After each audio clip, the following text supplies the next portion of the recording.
All right, so I think we're gonna get started. It's so lovely to see where everyone is coming in from. My name is Melissa, and I'm a high school senior from Houston, Texas. Welcome to our online conference for listening to the Buddhists in our backyard. We first wanted to acknowledge the incredible diversity of people gathering here today. We have scholars of Buddhism zooming in from universities across the country, religious leaders, journalists, teachers, friends, family, and more. We're so thankful and for your presence and beyond excited to share some of our learning with you. Thank you again for taking the time to make it here today. We're really excited.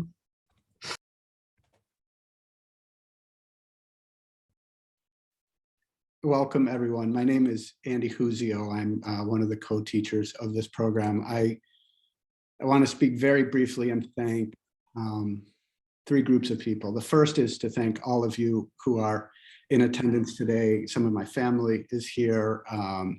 Mentors of mine are here, pedagogical mentors, scholarly mentors, friends, supporters. We're just so grateful for the support you have given us intellectually and personally and morally over the years. And it's a deep privilege to be able to share this opportunity with you.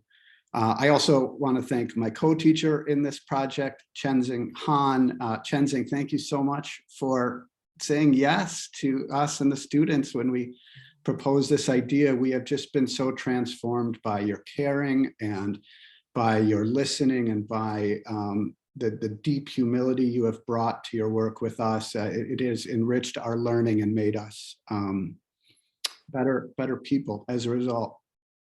And then finally, I really just, to the students who have worked so hard, we're so proud of you. The first day of class was only 9 weeks ago. For some of you, that was your very first day learning about Buddhism, and you've learned so much and done so much. And we're just so excited to hear what you've learned and to learn from you. So go get them. Thank you, Andy. And I just also want to take a moment to thank everyone who's joined us today. We're truly honored and moved that you're all here taking the time out of your busy schedules to join us. Thank you for your generosity. There's so much more I could say. I'm actually just so incredibly overwhelmed. I can't believe it's been 7 weeks since we finished a really intensive 8-day field trip to Buddhist temples here in the Merrimack Valley and beyond. I'm so grateful to all of you, so grateful to the students who are really the stars of the show. And I just want to say this has been such a transformative experience for me. And take it away, students. I don't want to delay this show any longer. Thank you all.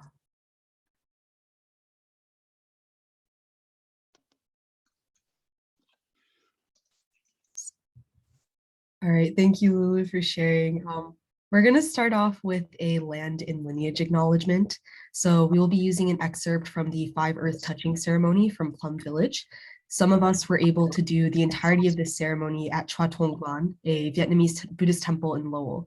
We've drawn inspiration from the ceremony in preparing parts of this reflection. So although the Five Earth Touching ceremony usually involves a full body prostration, given time and space constraints, and since we're not all together, we invite you to bow during the acknowledgement. If you would like to turn off your camera and do the full prostration, or keep your camera on, that would be great as well. So someone is going to paste the link in the chat to the full ceremony if anyone is interested in looking at it later. We also invite you to take deep breaths during the moments of silence between each section of the acknowledgement. So Leslie will be reading this right now. So. Thank you, Mel, for the introduction. In gratitude, I bow to this land and all of the ancestors who made it available. I see that I am whole, protected, and nourished by this land and all of the living beings who have been here and made life easy and possible for me through all their efforts. I see all those who have made this country a refuge for people of so many origins. I see myself touching ancestors of Native American origin, particularly the Pennacook Confederacy, Wabanaki Confederacy, and Wampanoag peoples who have lived on this land for such a long time and known the ways to live in peace and harmony with nature, protecting the land and its inhabitants. We invite you to reflect on the land you're occupying and acknowledge your presence on it.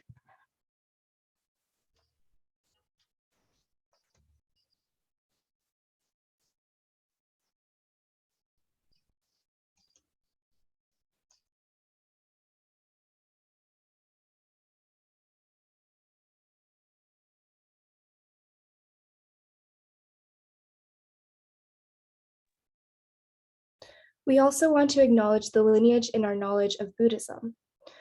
From the oral traditions that shaped the early history of Buddhism to the local Chinese, Vietnamese, Cambodian, Lao, Thai, and Tibetan communities that maintain these traditions in the Merrimack Valley, these teachings have traveled a long way and passed through the hearts of countless individuals who have devoted parts of their lives to making this knowledge accessible. We invite you to think about your own religious and spiritual lineage.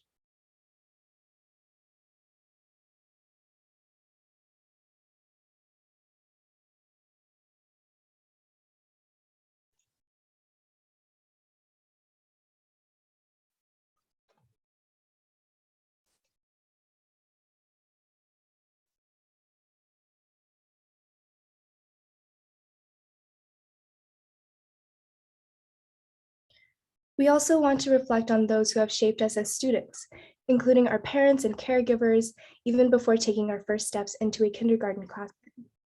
We would like to acknowledge the mentors who have facilitated moments of processing, reflection, and growth throughout our most recent academic journey. We're here because of the endless generosity of our parents, caregivers, teachers, and educators. And as we graduate and move on to the next phase of our lifelong commitment to learning, we will continue to carry the lessons we've learned from our mentors, including a number of people in this room. We invite you to remember the kindness of parents, mentors, teachers that have facilitated your learning and becoming.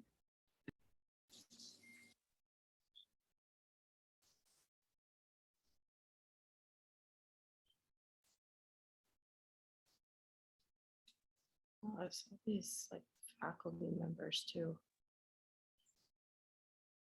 Oh shit, this is a lot of people.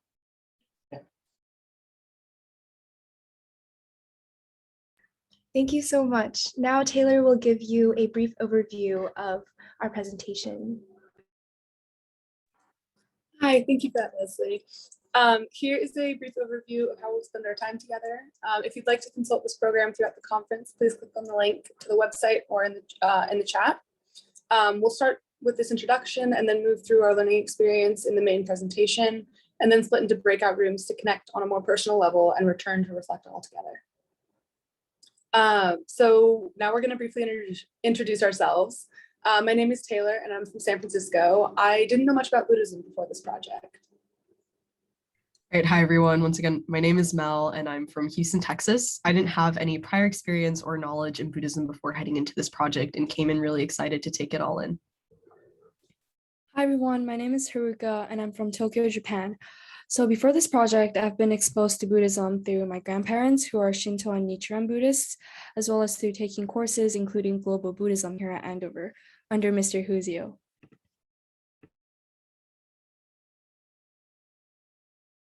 Hi, my name is Leslie. I'm from Irvine, California, and I have not had previous exposure to Buddhism before this project. Hi, my name is Olivia. I'm from Charlotte, North Carolina, and I did not have much prior experience to Buddhism before this project as well. Hi, my name is Lulu Sloss. I'm from New York City, and I took a class about Asian religions with Mr. Huzio my sophomore year, but I've never fully focused on Buddhism until now. We wanted to start off with a brief explanation of the program that made all of this learning possible.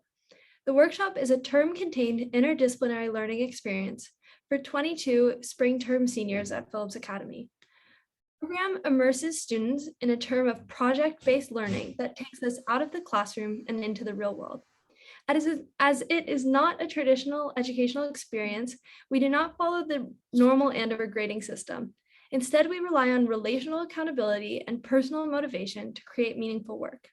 This program is made possible by the Tang Institute and led by our incredible teaching team, Andrew Huzio, Corrine Martin, Nicholas Zufelt, and Christopher Jones. And specifically, our project, Listening to the Buddhists in Our Backyard, focuses on local Buddhism experientially. We worked with Chenzing Han, the author of Be the Refuge, who is here with us today, and Mr. Huzio, director of the Tang Institute at PA. We visited 9 different Buddhist temples in the Merrimack Valley, speaking to monastics, lay people, scholars, and directly engaging in these spaces and events. We have been particularly impacted by the community and kindness we experienced at these temples, and have come to deeply appreciate the diversity of Buddhism in America today. So if we go on to the next slide, this is a brief overview or map of our journey from the beginning of the project until now. We started off with learning about the history of Buddhism as a religion for the first 3 days. Then we had a week of intense temple visits where we visited one or more temples per day, seeing, thinking, wondering, taking everything in. Then the rest of the 6 weeks was a combination of researching, reading, talking to scholars, as well as revisiting some of the temples. And now we are finally at the final stage of our workshop experience, which is this conference.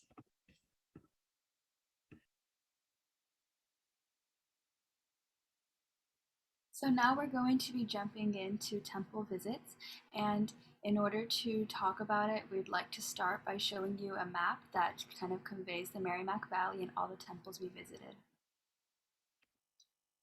Before we actually head into the maps, we're going to do a brief exercise to get you all into our headspace before we headed into the temple visits. So Haruka mentioned the See, Think, Wonder model that we were following when heading into these spaces. So we actually wanted to practice that with this community. So we have an image ready for you. And if you could type in the chat your observations on what you're seeing, what you're thinking, and what's leaving you wondering based on this image, that would be great. So I'll type in the chat. I'll type in the chat the 3 directions, which is once again to see, to think, and to wonder. And we'll give you guys a couple of seconds to do that.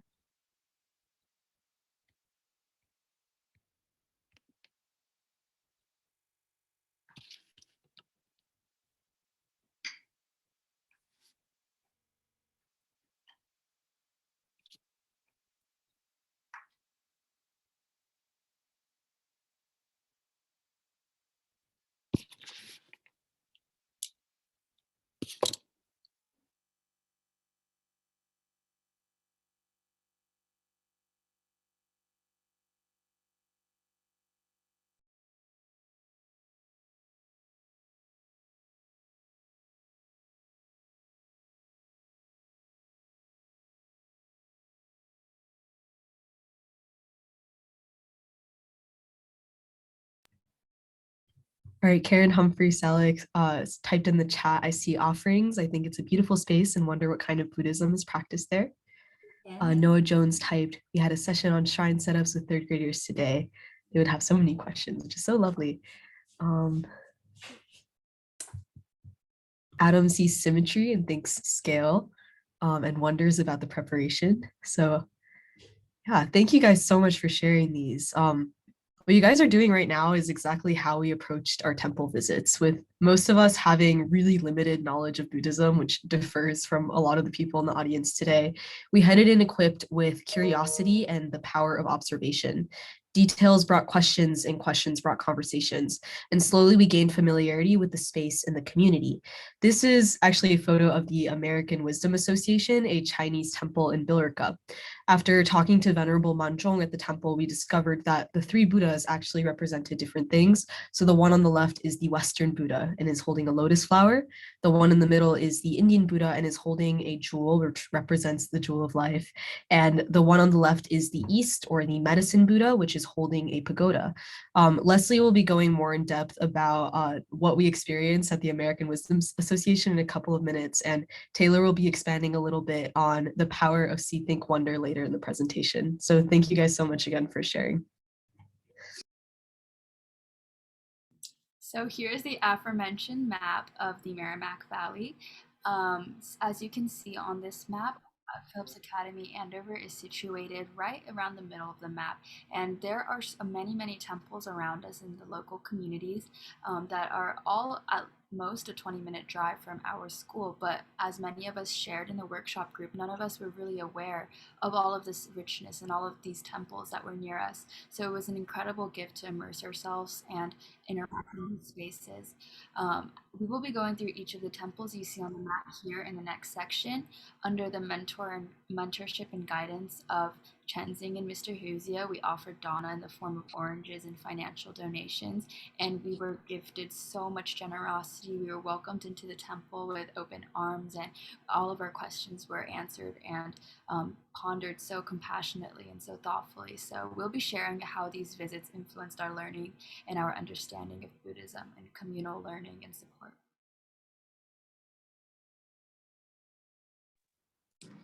Our first temple visit for the project was to Chua Tong Ban, a primarily Vietnamese temple in Lowell, Massachusetts. As it was my first visit ever to a Buddhist temple, I was nervous and simultaneously in awe. We stepped into the temple and were met with such generosity and kindness from the Venerable Thich Tham Hai and Dr. Tham Tran. Tom led us to the main hall where a Buddha statue sat under a tree painted on the wall. The piece trailed up into a vivid blue sky on the ceiling. I was struck by the sanctuary of Buddhist practice and community. Tom waved us over and encouraged us to prostrate. I looked up between bows to make sure I was following the proper form.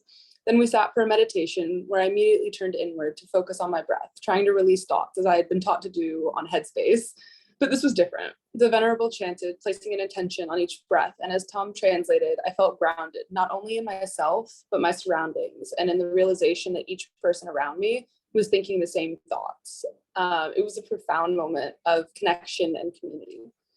And I'll pass it off to Leslie for our second day's visit. So next we visited American Wisdom Association, a Chinese temple in Billerica. We had the opportunity to speak with Venerable Mat Zhong. Since she only spoke Chinese, those of us who are fluent were able to listen to her directly, while Chenzing helped to translate to English for the rest of the group. We learned that her main intention at the temple was to educate Chinese adults and Chinese-speaking youth on Buddhist values and practice applying them in everyday life. And she even added some of us into the WeChat group, in which she often sends sutras to the 170 youth members.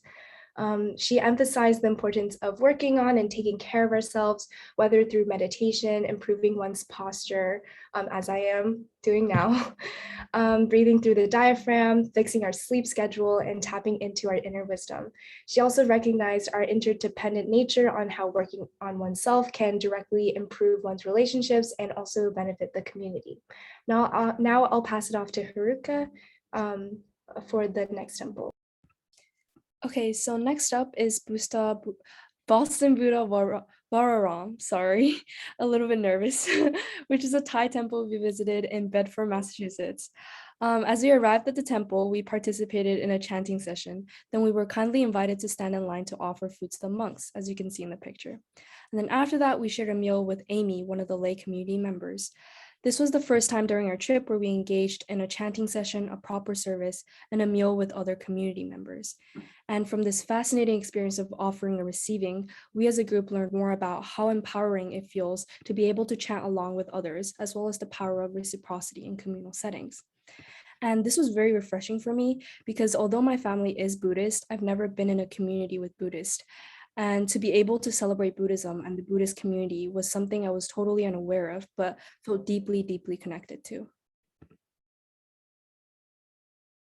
All right, thank you, Haruka. Next up is the Traira Thanaram Temple in North Chelmsford, which is a Cambodian temple. So when we visited, we were struck by the intense beauty of the first temple that we visited, which is the upstairs one. And then they actually just opened a new Dhamma hall, which is pictured on the next slide. So if we can move to that one. Yeah, so the Dhamma hall that they opened is brand new. It's beautiful as well. In terms of the decor, we noticed a lot of nods to Cambodia with a couple of flags and different cultural elements. Merit and generosity was a standout from this visit as the temple had whole walls devoted to donors and supporters.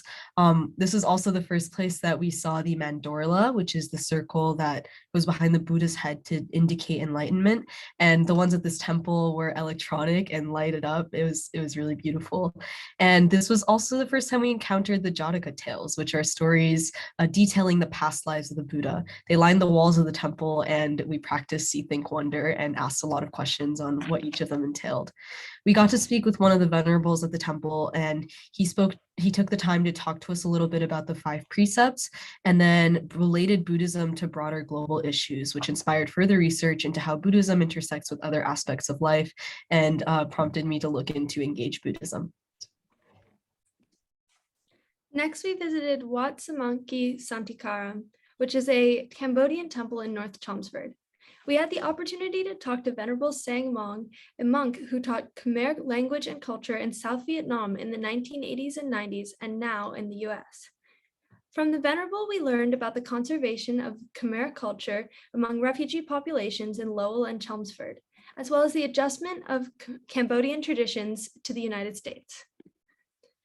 While speaking, I asked a seemingly unprofessional question of, "What is this?" pointing to those green statues that you see right there. They were very beautiful and caught my eye.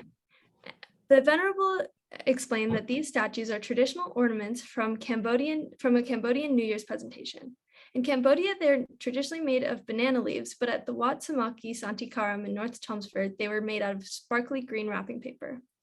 At Wat Samaki Santikaram, our group gained further perspective on the relationship between Buddhist temples in both assimilation, wrapping paper, to the United States, as well as maintaining distinct culture, Khmer language classes, and traditional celebrations.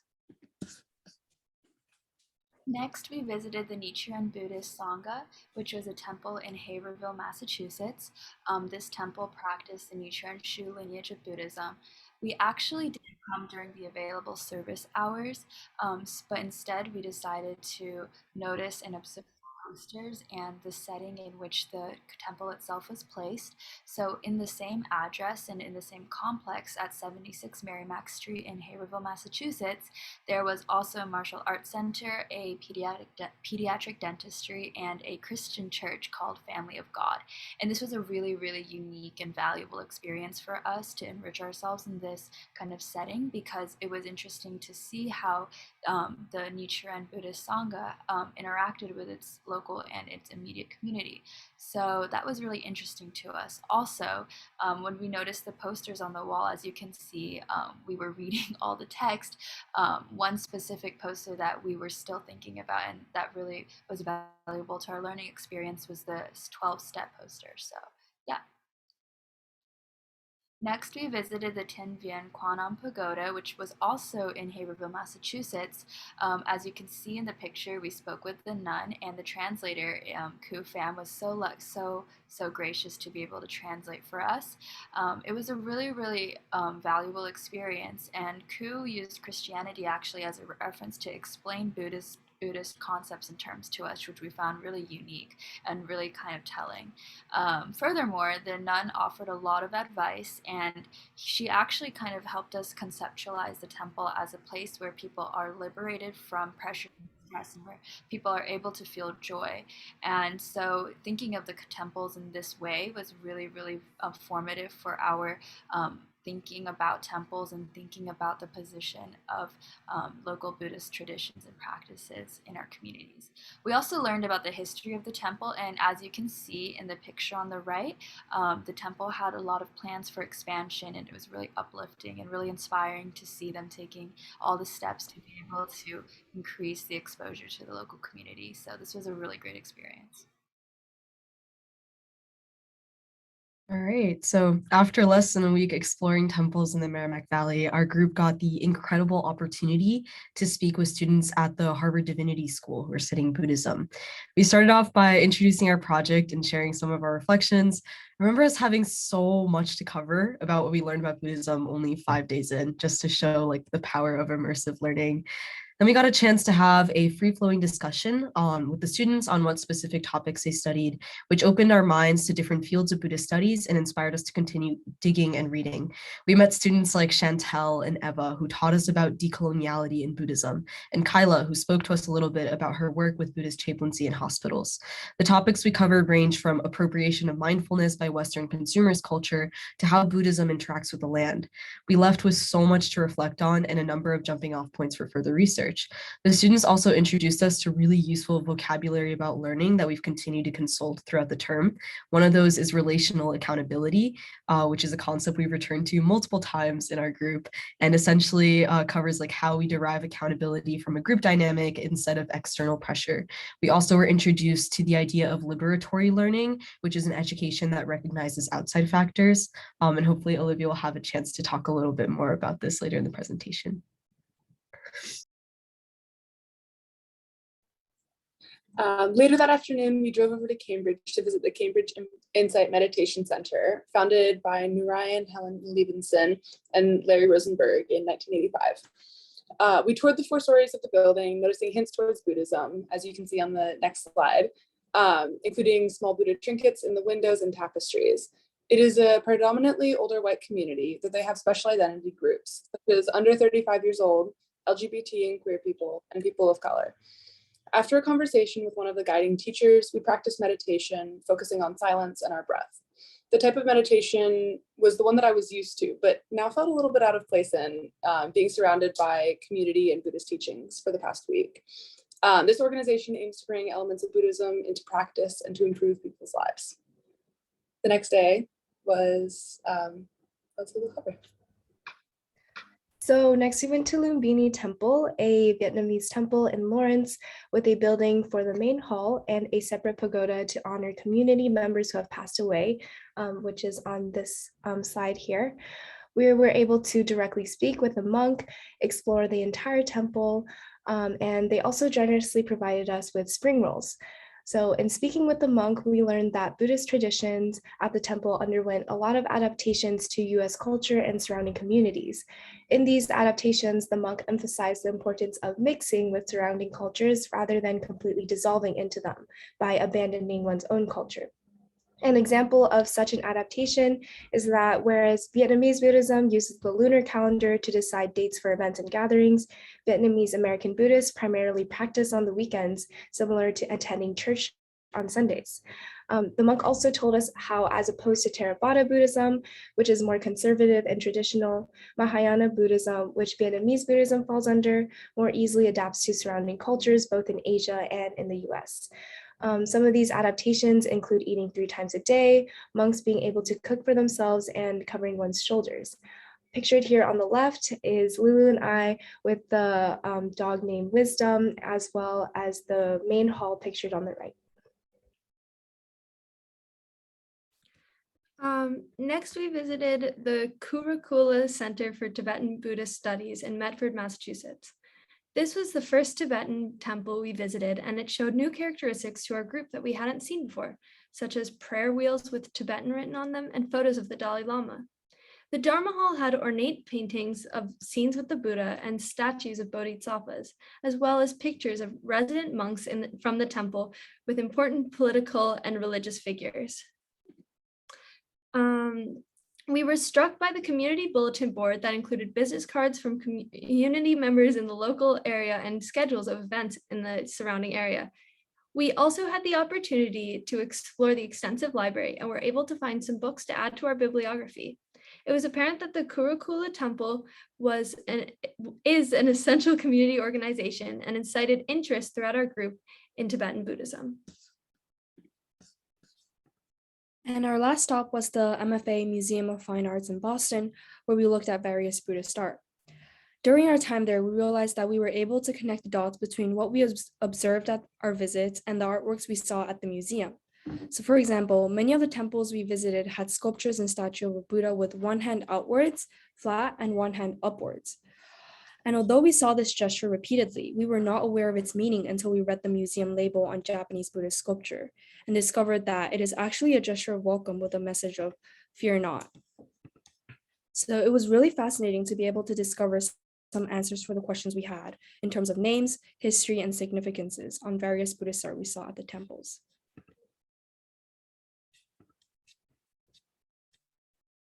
Thanks, Haley. So before we get into the second section, we would love for you guys to share in the chat a mentor that's impacted you in some way.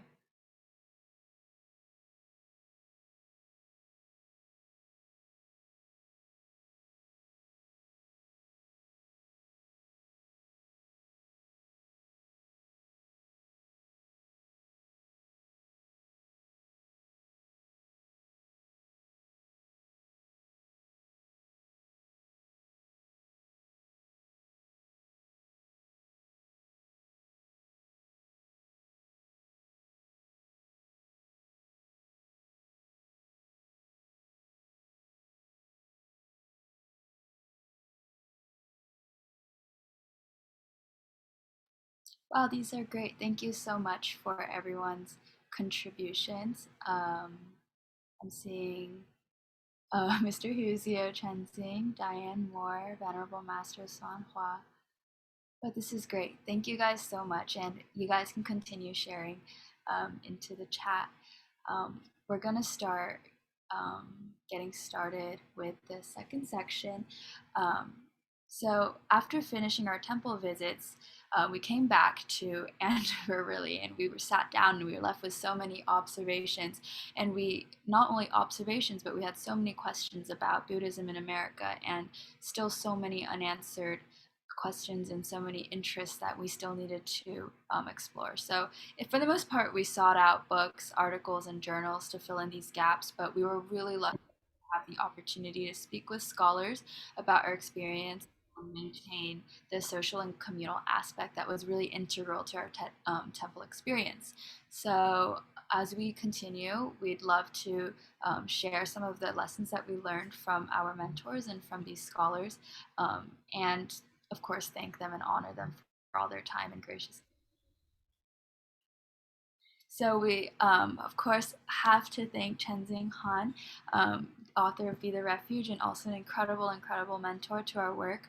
Chenzing helped to facilitate our temple visits, and really importantly for our development as students, modeled appropriate and respectful behavior at each of the temples. And as we mentioned before, Chenzing was a huge part of our development of the practice of sense, think, wonder, and allowed us to let our curiosities drive our learning. Outside of this, Chenzing was also an incredible mentor to help us produce Buddhist scholarship and to help us on the way to developing our papers and our nuanced interests in the field. We have, if you can explore our website, we have an Our Work page, but Chenzing gave us so much feedback on our public-facing work, our blog posts, our website, this conference itself. So thank you so much, Chenzing, for honoring our learning and all of its difficulties.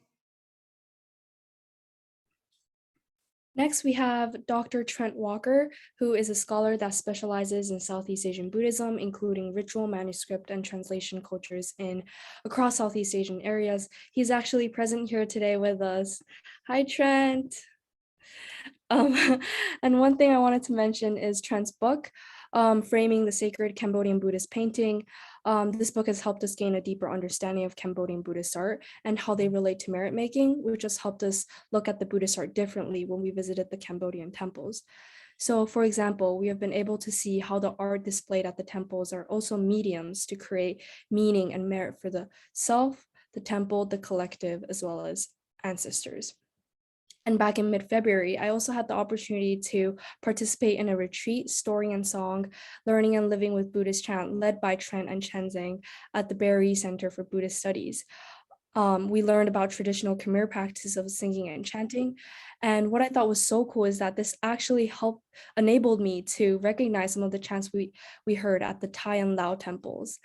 And personally, it was just so cool, fascinating, and empowering to be able to chant along with other community members while sharing the same space and rhythm.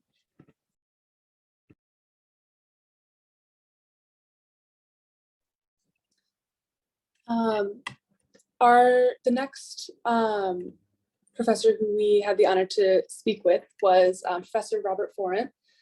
He is a professor at UMass Lowell, and his ethnicity and Lowell research paper written for the Lowell National Park Immigration Museum helped our understanding of refugee and immigrant populations in Lowell.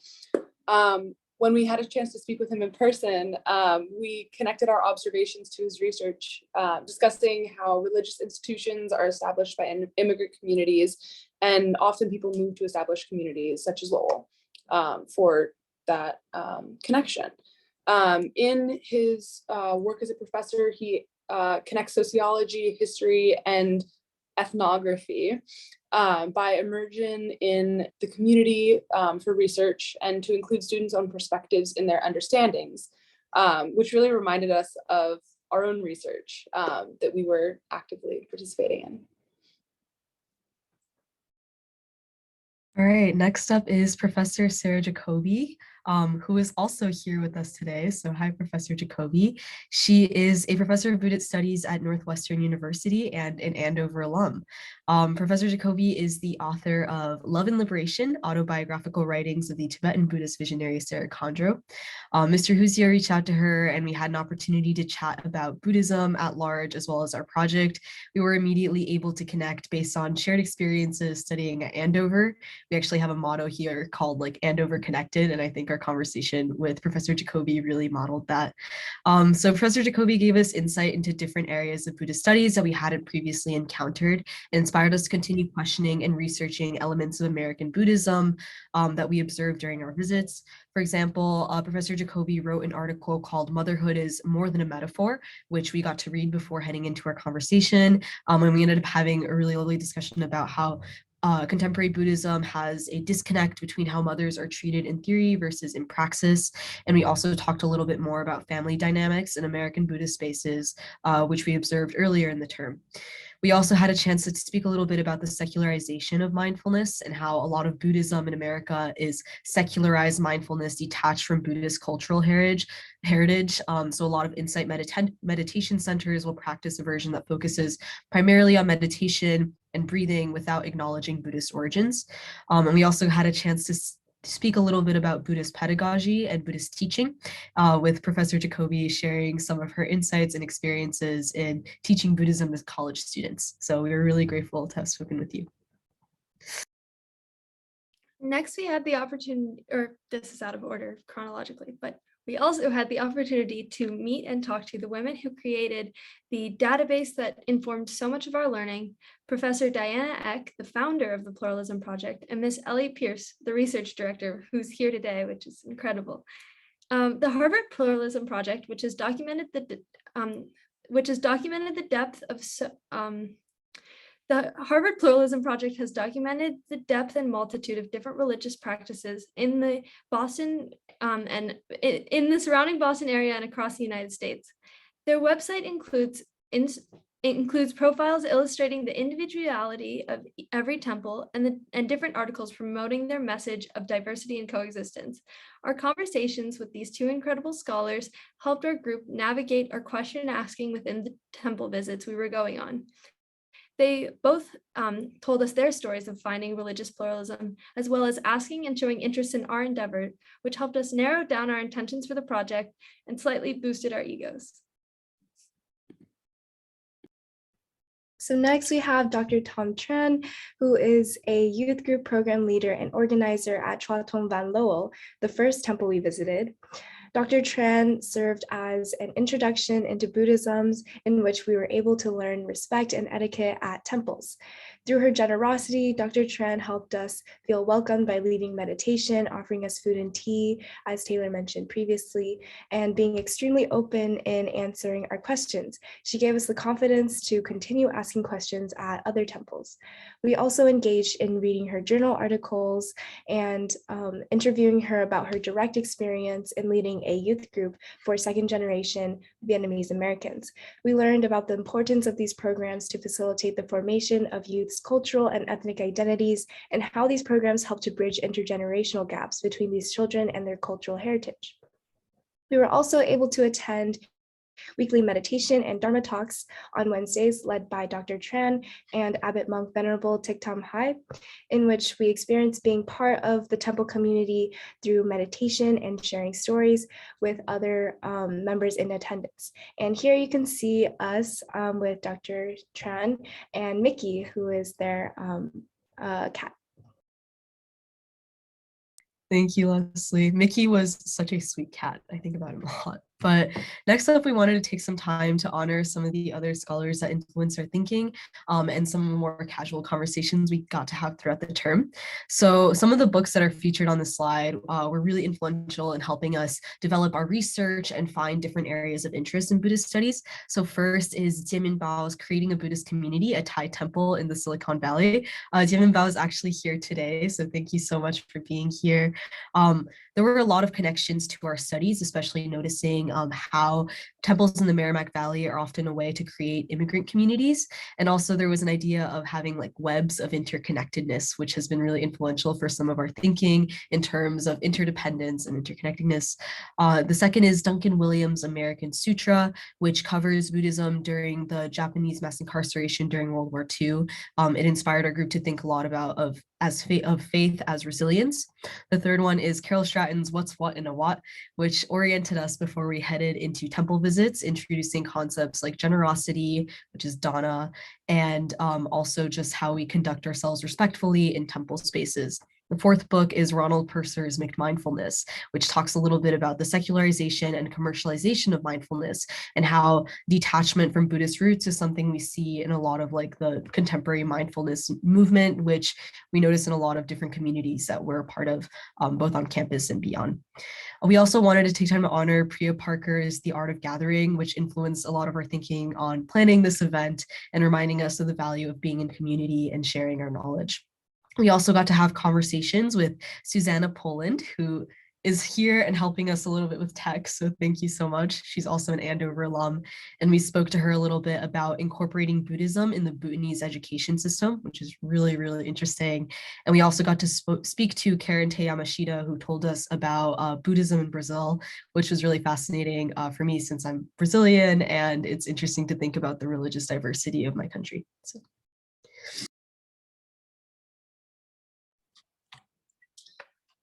The next step in our class plan, can I call it that, was to honor the connections that we had made, as well as our experiences and the effort that made it possible. And not to bash sitting in a classroom and like waiting to get our 2 cents in for discussion points, but I might right now. The excitement, personal reflection, and profound connection to the world that I felt during this term was something that will stick with me forever. After every temple visit, our group found a place to talk, whether in the car, the Tang Institute on campus, or often a local coffee shop. We spent time reflecting, writing, and talking about everything that we had seen, thought, and wondered, throwback, in the temple. And then we transformed that knowledge, that conversation, into meaningful work to relay the experiences and knowledge we accumulated. All right, so as Taylor mentioned, we essentially had a textbook's worth of observations and questions and had to figure out how to process it and apply it through essentially self-driven assignments. Throughout the term, each of us produced 4 pieces of writing, 3 of which involved a pretty public audience, which is quite a contrast from most of our high school work, which usually was received by a grand audience of 1. Some of this work can be found on the Our Work page on our website, which we'll paste once again in the chat.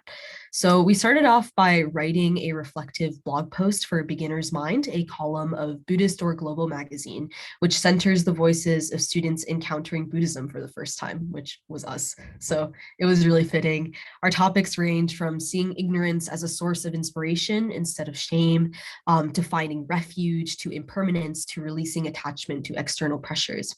The act of writing for such a public audience was really daunting at first. I remember being really stumped out by some of my work being able to be accessed at all points. But the BDG blog pushes to refine our main takeaways and write with audience reception in mind. The second piece of work that we did was writing for the Tang Institute blog, which centers members of the workshop's experiences and some of our reflections on this new learning opportunity. It's mostly an avenue for us to think about how the workshop experience is pushing us to grow as learners and students, and some of the more pedagogical reflections that we have based on the projects that we're doing. So Lulu mentioned the Pluralism Project earlier in the presentation, and we had the opportunity to produce work for their website, which was such an honor. One of the most fascinating elements of the project is their map of religious institutions around Boston. So the profiles included in this map usually include information on churches, temples, and religious centers with the goal of showcasing the spiritual and religious diversity of the Boston area. So our group was able to write 2 temple profiles for the Pluralism Project. one for Chua Tong Van Lo, which the one with Mickey the cat and Dr. Tom Tron, and another for the American Wisdom Association, which is a temple we did the See, Think, Wonder exercise with at the beginning. The writing process involved revisiting the temples, conducting interviews, and condensing the information to fit the profile. We were honored to get our work published on the website, as these pieces are traditionally written by graduate students. So thank you again to Professor Eck and to Ms. Pierce. This was such an honor. We also put together a social media takeover for our temple, of our temple visits for the Pluralism Project's Instagram. So the fourth part of our main work this term was some individualized research. So of course, as we move through the temple visits, the conversations with scholars, and some readings, we each discovered different interests in diverse areas of Buddhist studies. So as the term came to a close, all of us wrote a research paper connecting Buddhist scholarship to elements of our temple experiences. So if we can move on to the next slide. So I'll just be sharing some of the topics we looked into. So I looked into the history of Thich Nhat Hanh's engaged Buddhism and how it manifests in contemporary American social justice narratives. I then tied some of these concepts into my observations of temples in the Merrimack Valley, which is really fascinating. So for me, I was really interested in the intersection between Buddhist pedagogy and engaged learning techniques, and where these kinds of ideas and modes of education fall in line with natural cognitive processing methods. So I studied that a little bit with some great resources and reading. My topic was the importance of language learning and as preservation of culture as displayed by the Khmer refugee population of the Merrimack Valley.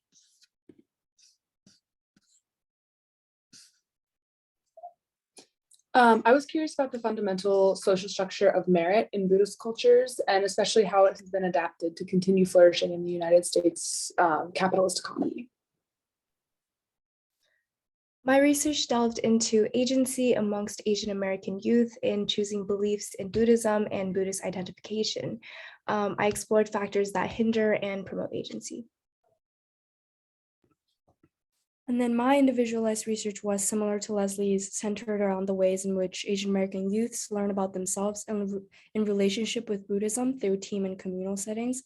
And through my research, I talk about recitation as a core piece of Asian American Buddhist value for lineage preservation, identity expression, and self-empowerment. So now that we have shared our work, we will be moving on to the final part of our conference, one of the final parts of our conference, which is reflection. So throughout our visits, one important lesson that we learned is to always reflect. We realized that reflection, especially immediately after every visit, allowed us to tangibly grasp and digest everything that we saw, thought, and wondered about. And we want to incorporate this element into the conference. So for this section, we want to offer some of our own reflections and invite you to do the same. First, we will be introducing some of the themes that resonated with us the most. After that, we will be moving into breakout rooms for small group discussions. Then we will regroup briefly and invite you to write a short reflection for today's session in the chat, or some people can share out too. And then finally conclude with some acknowledgements and a closing.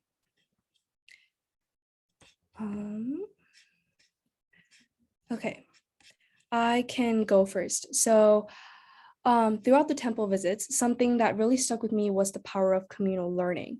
So personally, I grew up in Japan under grandparents who were Buddhists. So Buddhism was an essential part of my ancestral family traditions, but I never really understood why my grandmother would offer these fruits, incense, and flowers to the statue of Buddha. And I never also had the opportunity to investigate what she was doing or how and why she made meaning out of doing all of this.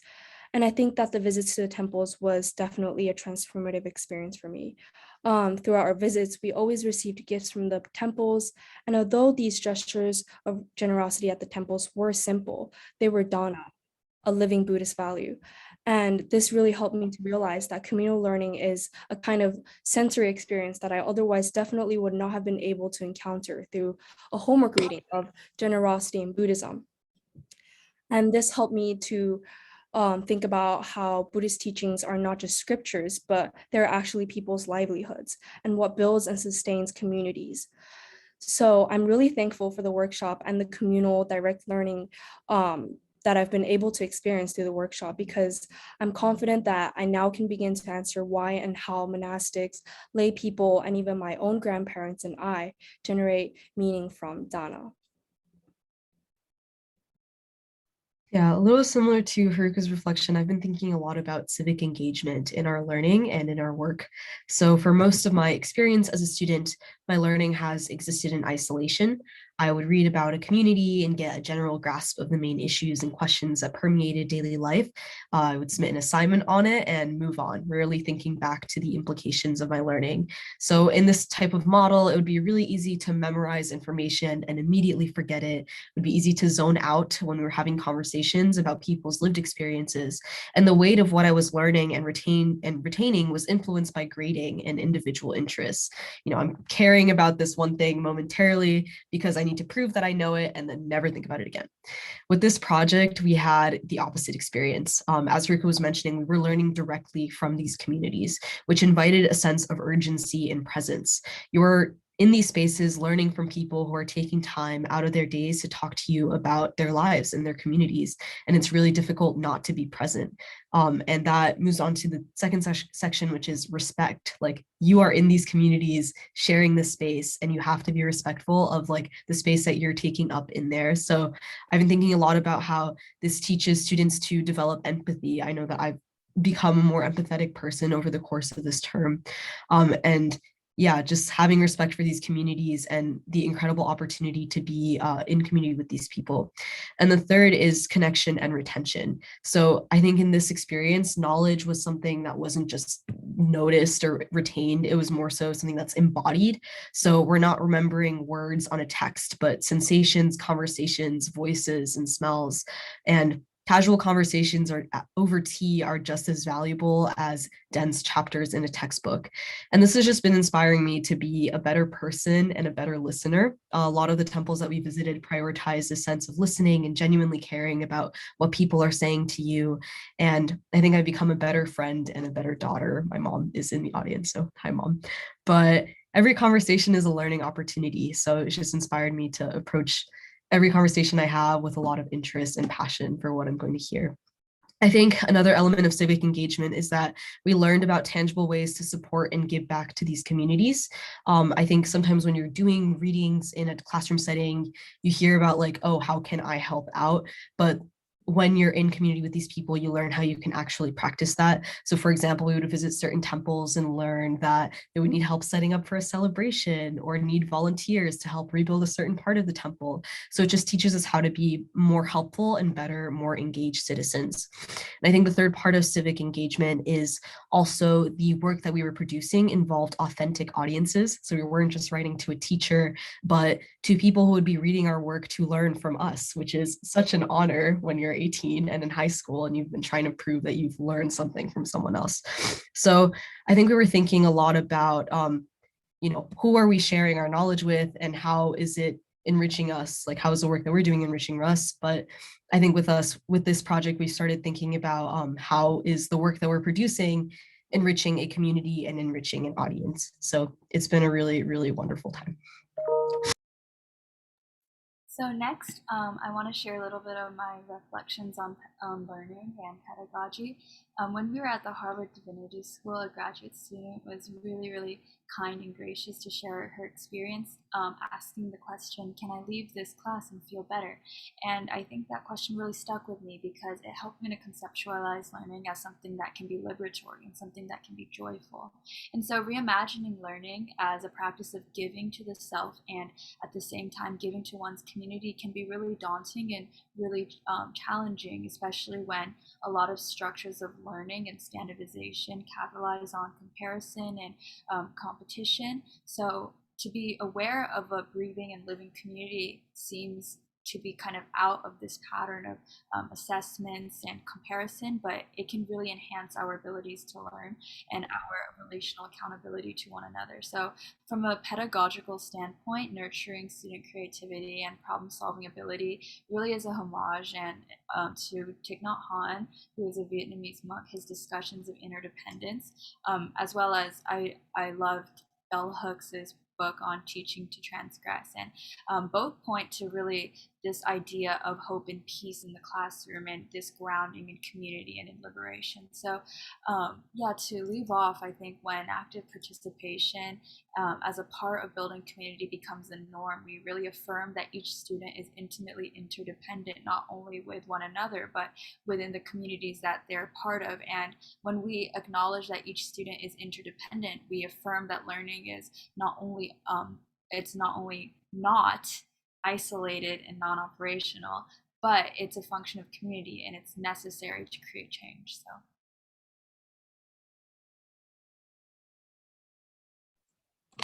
So Mel mentioned this earlier, the See, Think, Wonder strategy. Does the audience remember looking at that photo of the 3 Buddha statues? Take a look back in the chat if you need a refresher and share if you've heard of the strategy before.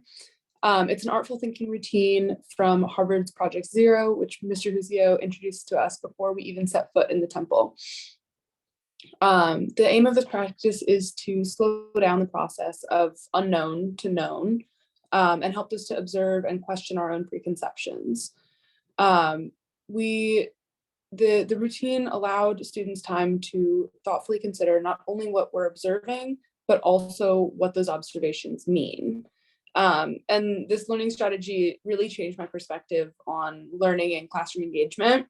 And I hope to continue practicing challenging my preconceptions in this way and to slow down and observe my own thoughts before projecting them.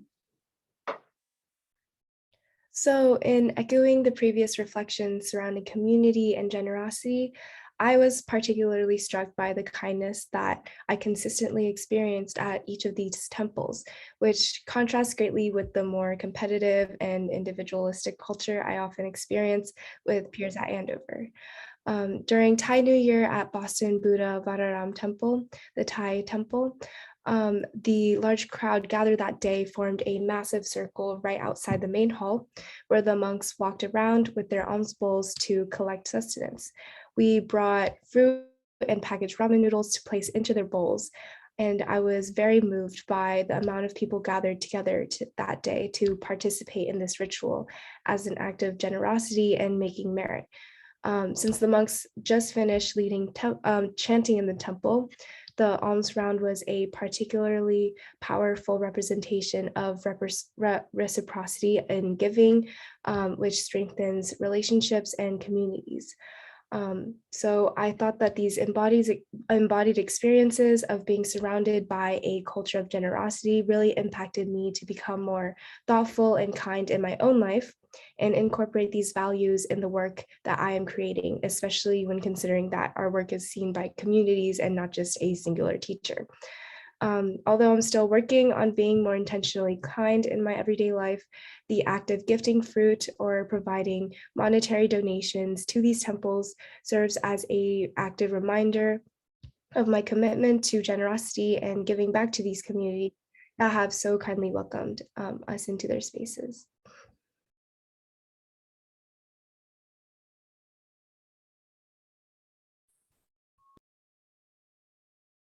Sorry. I'm going to be talking about embracing ignorance or embracing not knowing.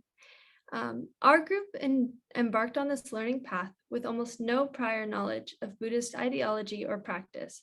Our first trip to the Chua Tong Van Temple was a majority of our group's first visit to a Buddhist temple ever. We were mesmerized by the ornate altars, paintings, and molding contained within a seemingly uniform building in the suburban Massachusetts town. Instead of this new experience inciting fear, we felt welcomed and invited to ask seemingly inarticulate questions. Throughout my time in school, I felt that even if I don't know everything about everything, that I should pretend like I do.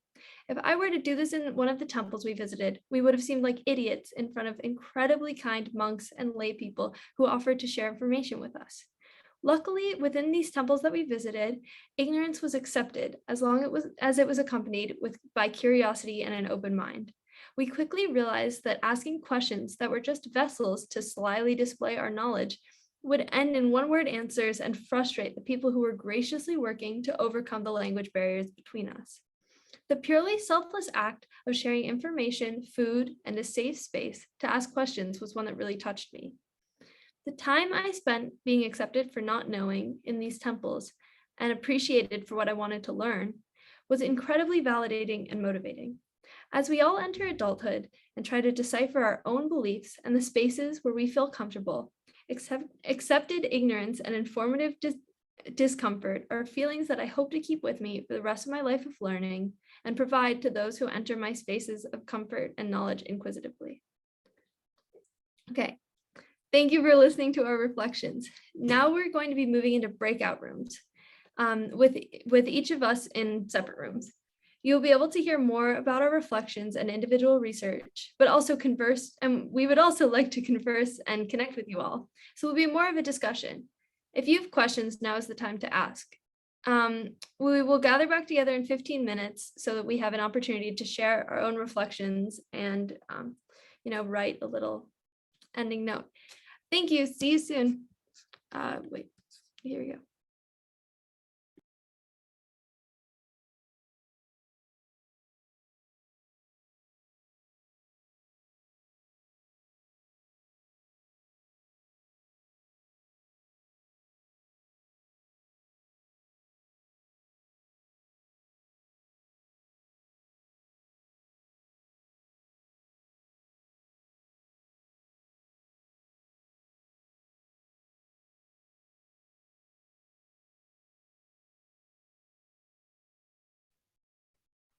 Hello.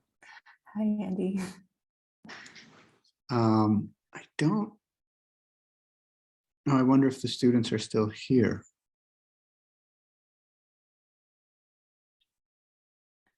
Oh, maybe they had to drop off. Yeah, But- that's possible. The DV. Yeah. I've noticed some people have had to drop off. Which Okay, well, this is very easy for us and probably doesn't need to be recorded. I can pause it. Yeah. This is Other countries, for example, Tibetan Buddhism or Shinto, or there were like all those varieties. So I found it very interesting listening to you talk about the different temples. Mm. And I hope that I get the chance to visit more temples in the future. Yes, I That's am wonderful. planning already. I want to go visit different temples when I go to university. That's wonderful. Mm. So at your high school, I mean, I know you're very steeped in the Buddhist tradition, which is really extraordinary, but it sounds like you might not get as much of a chance to visit Yeah. other communities. Yeah, I don't get that much of a chance. All the Buddhism materials that we actually have in school and around us in the temples, they're mainly Chinese Buddhism, the Mahayana branch. And we don't get much exposure to different types of religion. Oh no, Taoism or different types, right? Right? Okay. Not really. Yeah, that's something I want to work on. Richard, help me. I think for our students, my name is Andy, by the way. I think for our students, that was one of the things that was so revealing to them, just this idea that it might make sense to think not about Buddhism, but Buddhisms, that there's an internal diversity of Buddhism, that Buddhism in Thailand, for example, can look very different than Buddhism from China, which can look different again than Tibetan Buddhism. And I think that really gave them a more complicated picture of what Buddhism is and how it has changed in coming to America. Yes. Yeah, I can see you. Okay.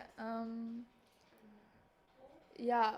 When I was younger, I always thought, I don't know, my form of Buddhism was very simple, and I grew up with Buddhism, so I thought that it was just automatic the stuff that I did. So I didn't really see much into the meaning behind it. But in school, we started reading all these books about Buddhism and about our consciousness. And then this whole new door just opened, and I was like, oh my God, there's actually a lot of meaning behind the stuff that Buddhism actually represents. And since there's so many other Buddhisms out there, it's just another whole complicated web of meaning. And I'm just like, wow.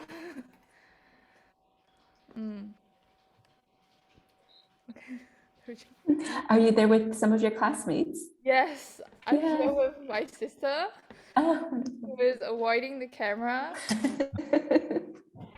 Sorry, I'm eating my lunch. I know it's during your lunch break. Thank you for joining us. Do you have any insights, reflections? I don't know. Right now we're reading the sutra. It's called the Surangama Sutra. Mhm. And we're basically learning about different sages and Their path to enlightenment. their path to They enlightenment. have like different steps on how they like became enlightened, and our like mini project is to come up with a like 10-step guide to how to achieve enlightenment. And there's like 25 different stages, and they all say that their way is the best way to reach enlightenment. But you know, we pick one and then we focus and make a 10-step guide. Yeah. And we just finished doing a play on the sixth patriarch, right? Name. Have you ever heard of the sixth patriarch? Yes, indeed. That sounds really fun to do a play. It sounds very creative. We did like a modern Adaptation. of the patriarch. We typed up our own script. From the book. We read the book and we typed out our own script and we acted out the characters. What How many? were the adaptations you made? I'm sorry, Jensen. Go ahead. Yeah, no, I just wanted to ask, what were some of the adaptations you made, or how did you make it modern? We still included some like quotes from the book, but we would like do like we would include more dialogues to discuss about the teachings so that it would like the audience could understand it better. We made it into like this Like 5-day teaching. Yeah, 5-day Chan meditation teaching type of thing. And because the book had a lot of different like disciples Chapters, coming in and teachers coming in, so we just had people knock on the door and come in and say they their ask teaching. questions, and through those questions we like discuss more about like the teachings. The book. Yeah. It was very fun.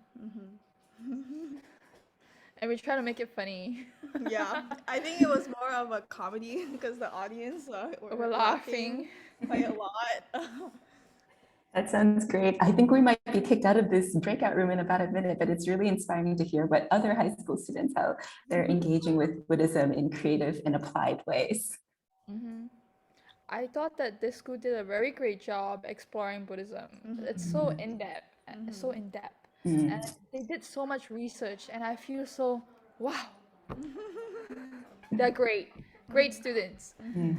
Yeah, maybe we can come visit you someday. It would be an honor to visit your school and to meet you in person and to watch your skits and maybe try to do a skit for you or something like that. I think that could be a lot of fun. Yes, please come. Please Looking forward. Okay. Thank you. Thank you. Yeah, thank you. Yeah, how wonderful. How wonderful. How wonderful. Okay, I think I can, do I stop this recording? I can or just leave it? Okay. I'll pause it. I'll pause it. Pause it. Okay. Yeah.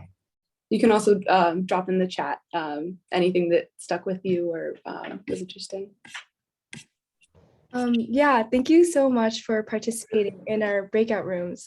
With our 10 minutes left, as Taylor mentioned, please share your main takeaways, reflections, and you can also provide aspirations or intentions you have in the chat below, or you can feel free to unmute as well.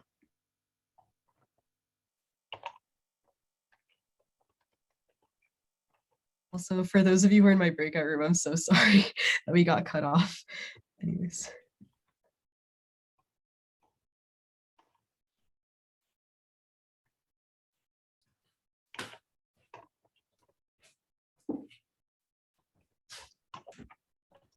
Thank you, everybody who put this presentation together. It was outstanding. informative, inspiring.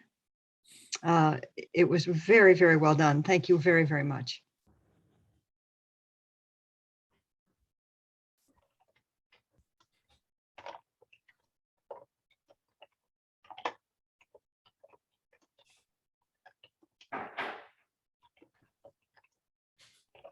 Should we read out some reflections?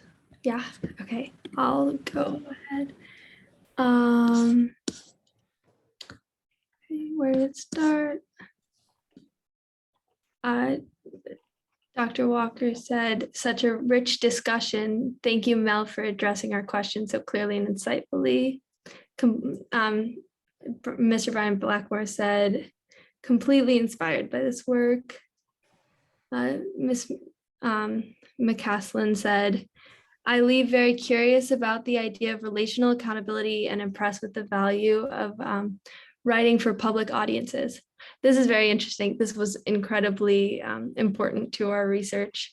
It is so much scarier because if you mess up to a public audience, you're embarrassing yourself and everything around you. But if you embarrass yourself to your teacher, you just have to deal with getting a bad grade and then you can move on with your life. Maybe that hurts other people more than it hurts me, but that didn't hurt me as much as the fact that if somebody read something I wrote, they could think I was dumb. DVGS said, I'm inspired to visit these temples around my area and better understand the differences in Buddhism. Does anybody want to share anything out loud?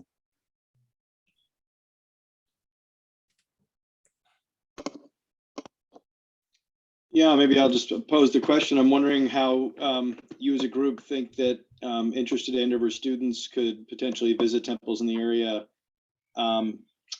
absent having the time and opportunity to delve in as deeply as you all did. In other words, whether there, could be, kind of consideration, your communication with the temple leadership and kind of trying to come up with some way in which students are made aware of the opportunity and to just kind of maybe put their toe in the water to try to gain some exposure along the lines of what you all have quite deeply experienced.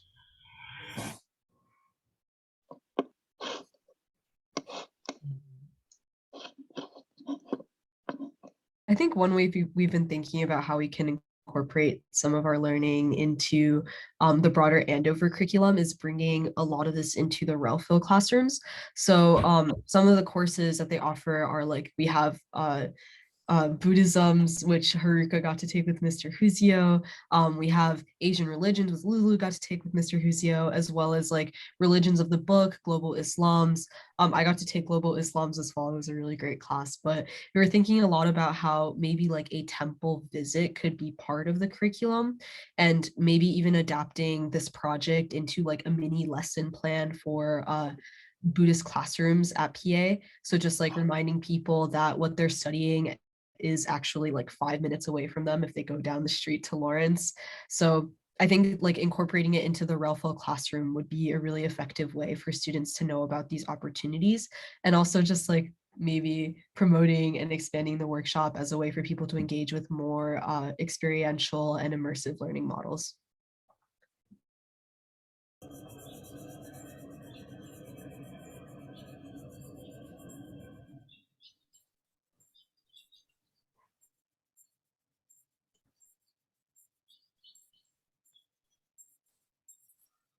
So in the chat, Jessica Zhu, thank you so much for your question.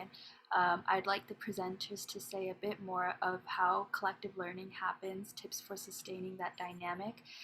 And I'm really, really interested in that question as well. And I think I talked a little bit about, not talk, but read a little bit and wanted to conduct some more individual research kind of on this like path of how to do learning collectively and create a sustainable like education practice. Sustainably and restorative education practice. And I think something that I'm still thinking about and maybe I can share with the group is I've been doing some reading schema theory. So this idea that as we take in information, we're building and relating the new information that we know to what we already know, like spatially in our heads. And I bring it up because I think that a really big and a really great gift of the work that we're doing was we started from almost the ground up. Like many of the students shared, we didn't know very much when we came in. And so the practice of building these schema together and kind of relating what we know to this very bare, this not empty, but there a lot of room for potential in our schema. We were able to ground it in talking directly with people in the community, and in that sense, I think that we built really through this work together a collective schema and a communal schema rather than something that's a little bit isolated and up to the hands of standard education. And so I think in that sense, I'm still thinking a little bit about it, but the process of doing that work and building ground up together, I think is really important to building a sense of community and feeling relationally accountable in our learning.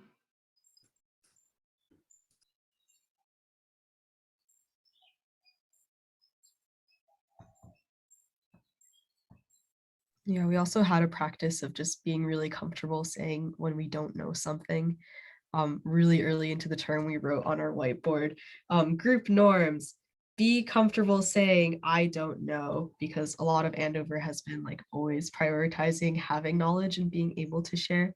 But yeah, so that was really striking. But does anyone else have any questions before we move on to our closing?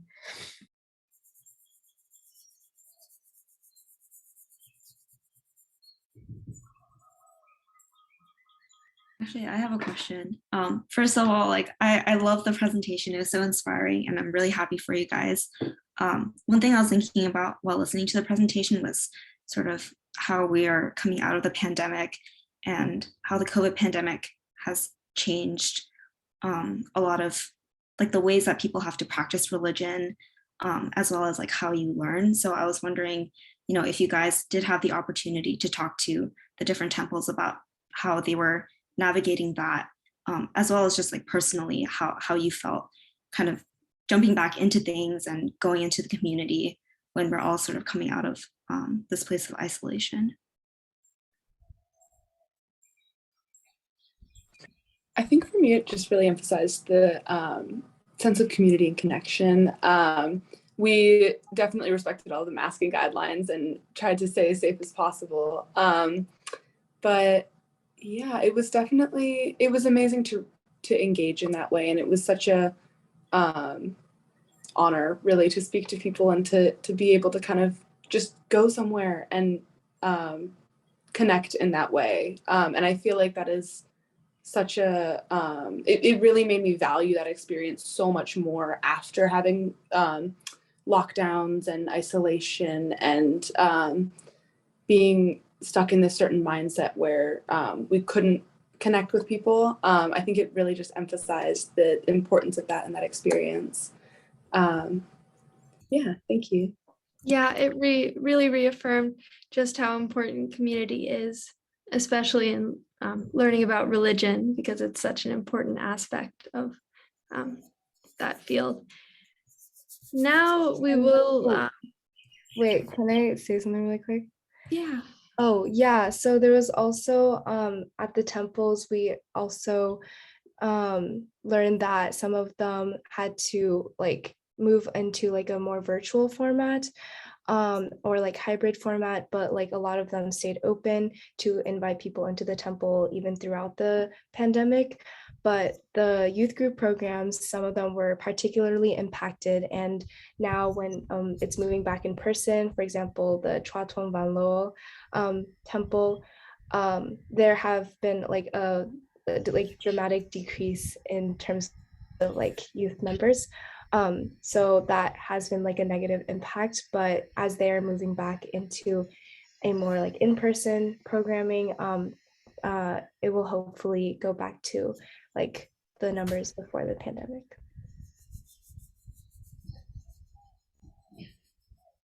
Yes, we were Facebook live streamed doing a walking meditation. It was a new experience. It was very interesting. I watched it and I criticized my own posture for like an hour.